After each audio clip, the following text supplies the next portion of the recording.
Hello everyone, conceptual स्वागत है। एक शानदार कैटायन से मैं आपको मुलाकात करवाने वाला हूँ। This is nothing but trityl cation. क्या है? कार्बन पे प्लस चार्ज और उसके साथ 3 फिनाइल रिंग्स अटैच्ड हैं। क्वेश्चन से मुलाकात करना आपको मजा आ जाएगा। क्वेश्चन सुन के कितने maximum number of carbon atoms present हो सकते हैं in a single plane of trityl cation? This is nothing but trityl cation. ठीक है।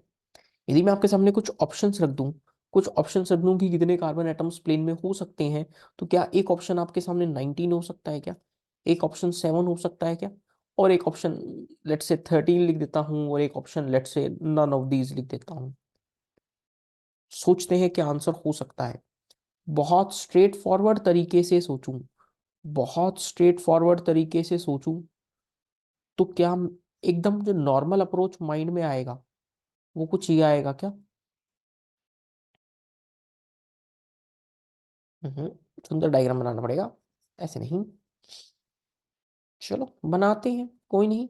मीनवाइल आपको कोई ऑप्शन नजर आ रहा है? मीनवाइल आपको कोई ऑप्शन नजर आ रहा है तो प्लीज कमेंट करके जरूर बता दीजिए। चलो, ये प्लस चार्ज। एक ऑप्शन तो ऐसा लगता है कि सर कार्बन sp2 है, 3 फिनाइल रिंग्स है, प्लेन में है, तो एक बेंजीन रिंग पे 6 कार्बन है, 3 फिनाइल रिंग्स हैं, 6 3 18, एक बीच वाला कार्बन, तो 19 ऑप्शन हो जाए। दोस्त, यदि ये 19 ही आंसर होता तो कॉन्सेप्चुअल गुरुजी के चैनल पे क्वेश्चन नहीं मिलता। क्या रीजन है, सारी बातें मैं आपको बताने वाला हूं। अब सुनना, दिक्कत क्या है। ये पूरा मॉलिक्यूल जैसा दिख रहा है ना, वैसा है नहीं। क्या है? कहते हैं कि ये छोटे छोटे जो हाइड्रोजन है ना, ये जो हाइड्रोजन लगे हैं, ये हाइड्रोजन आपस में करते हैं रिपल्शन। ये हाइड्रोजन करते हैं आपस में रिपल्शन। किस तरह से? आप ऐसे फील करना। ये प्लेन दिख रहा है क्या? मेरे को देखिए, आप मेरे को देखिए, क्वेश्चन को छोड़ो, मेरे को देखो ध्यान से। ये हाथ दिख रहा है, ये प्लेन में लग रहा है, बट ये रिपल्शन होने के कारण प्लेन से बाहर चला जाता है। क्या क्या बोला? ये हाथ जो मेरे 2 फिनाइल रिंग्स हैं, इनकी ऑर्थो पोजीशन पर जो ग्रुप्स लगे हैं हाइड्रोजन एटम्स, ये एक दूसरे से रिपल्शन करने में प्लेन से ना होकर प्लेन से बाहर चले जाते हैं। Tank tank tank tank tank tank. इसका मतलब, मैं कुछ ऐसा कहना चाहता हूं, ये मॉलिक्यूल वास्तव में पता है कैसा नजर आएगा? ये मॉलिक्यूल वास्तव में कुछ ऐसा नजर आएगा, यानी तीनों फिनाइल रिंग्स एक साथ प्लेन में है ही नहीं। और ध्यान से सोचें तो इसका शेप, यदि मैं आपको रिलेट करना चाहूं, तो कूलर का पंखा देखा है क्या आपने? कूलर का पंखा, कूलर का पंखा का जैसा शेप रहता है, प्रोपेलर्ड शेप रहता है। तो एक बार में एक ही फिनाइल रिंग कार्बन के साथ प्लेन में नजर आएगी, तीनों एक साथ प्लेन में नजर आएंगी? नहीं नजर आएंगी तीनों एक साथ। एक रिंग को मैं प्लेन में लूं तो मैक्सिमम कितने कार्बन एटम्स हो जाएंगे? 7। 6 इस फिनाइल रिंग के और एक ये कार्बन, कोई भी एक बार में एक ले लो, कोई भी एक बार में एक ले लो।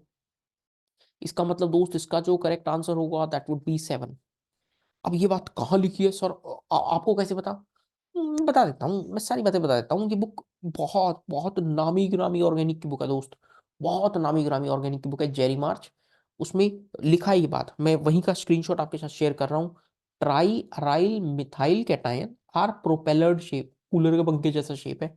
although the central carbon and the 3 ring carbon atoms connected to in it are in a plane, but the 3 benzene ring cannot be all in the same plane because of the steric hindrance. Steric hindrance के कारण एक plane में नहीं हो पाते, although this increased resonance energy would be gained if they could।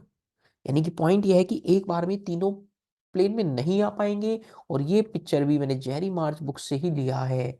I hope आपको ये point पसंद आएगा, और कॉन्सेप्चुअल गुरुजी के थ्रू, इस चैनल के थ्रू जो शानदार बातें मैं आपको केमिस्ट्री में सिखा रहा हूँ, आप अपने सभी दोस्तों के साथ, सभी के साथ शेयर कर दे, ताकि हर उस स्टूडेंट को कुछ इन डेप्थ नॉलेज केमिस्ट्री की मिल सके। आई होप ये पर्टिकुलर सेगमेंट भी आपको बहुत पसंद आया होगा। इससे पहले बहुत सारी वीडियोस में अपलोड कर चुका हूँ, उन्हें देखें और केमिस्ट्री का इन डेप्थ नॉलेज यहाँ से गेन करें। सब्सक्राइब करना ना भूलें। Thank you.